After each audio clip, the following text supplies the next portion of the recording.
All right, let's talk about three words we hear constantly: diversity, inclusion, and equity. But what do they really mean when you get right down to it? Today, we're going to peel back the layers, get past the buzzwords, and see how these big ideas actually shape our world, from history all the way down to the words we choose to use. So let's jump right in. So to kick things off, let's tackle the big one right away. We hear diversity and inclusion thrown around together so much, you'd think they were the same thing, but they're not. And honestly, understanding the difference between them is the key to unlocking everything else we're going to talk about today. So here's our game plan. First, we'll get the core concepts down. Then, we'll take a look at the actual journey to inclusion through a bit of history. After that, we'll see how equity is really the path forward. Then we'll dive into a slightly more complex idea called intersectionality, and we'll wrap it all up by looking at inclusion in our everyday language. Okay, first up, let's just clear the air and define these terms. What are we actually talking about when we say diversity, inclusion, and equity? How do they all fit together? Let's start with diversity. The easiest way to think about this is that diversity is the what. It's just the mix, the simple presence of all sorts of differences in a group. You know, race, gender, age, different abilities, you name it. A really great analogy is to think of diversity as a photograph of a room. It's just a snapshot of who is there. But just being in the picture isn't the whole story, and that's where inclusion comes in. If diversity is the what, inclusion is the how. It's not passive. It's the actions, it's the culture, it's the effort we make to ensure that every single person in that photograph feels like they belong, like their voice matters, and that they can actually be a part of what's going on. And here it is, the perfect analogy that just makes it all click. Diversity is being invited to the party. Great, you're on the list, you got through the door. But inclusion, that's being asked to dance. It's that feeling of being wanted, of being an active part of the celebration, not just standing on the sidelines. And that brings us to the third, absolutely crucial piece of this puzzle: equity. Equity is all about fairness. It starts by recognizing a simple truth: we don't all start from the same place. So, it's not about giving everybody the exact same thing. It's about giving each person the unique support they need to have a fair shot at the same outcome.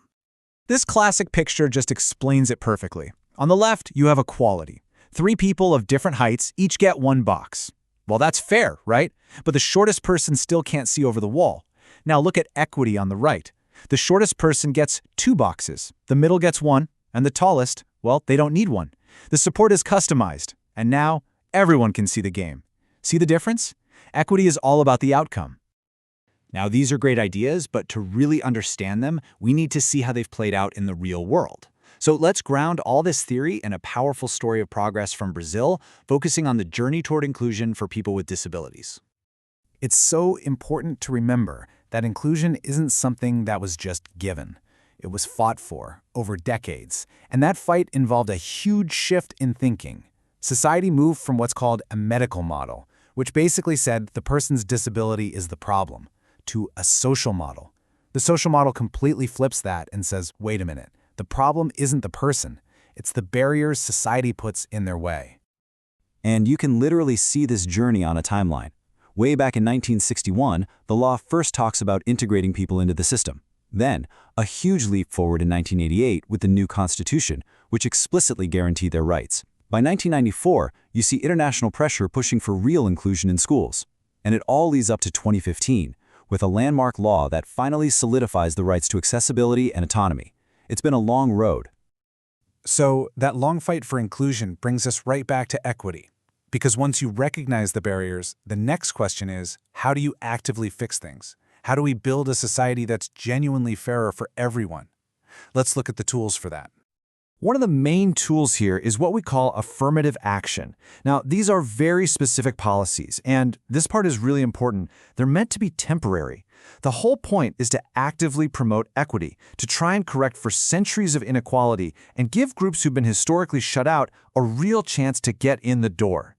In Brazil, you see this a lot with what they call cotas or quotas.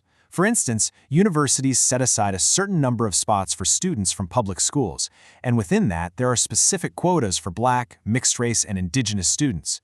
You see the same thing for government jobs and for people with disabilities. It's equity in action. And to put a concrete number on it, under a specific law in Brazil, 20% of federal government jobs are reserved for black candidates.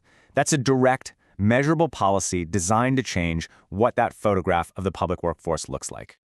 And this quote just frames the whole idea so well. The perspective here is that these policies aren't about giving anyone an unfair advantage or a handout. They're seen as a tool for historical repair, an attempt to correct a system that has been unbalanced for a very, very long time, and to create a starting line that's actually fair. Okay, so we've got our definitions down, we've seen them in action. But let's be real, human identity is way more complicated than just one label, right? Things get really interesting when we start to look at what happens when different parts of who we are overlap. And that brings us to this powerful idea called intersectionality. The term was first introduced by the scholar Kimberlé Crenshaw, and it's basically this.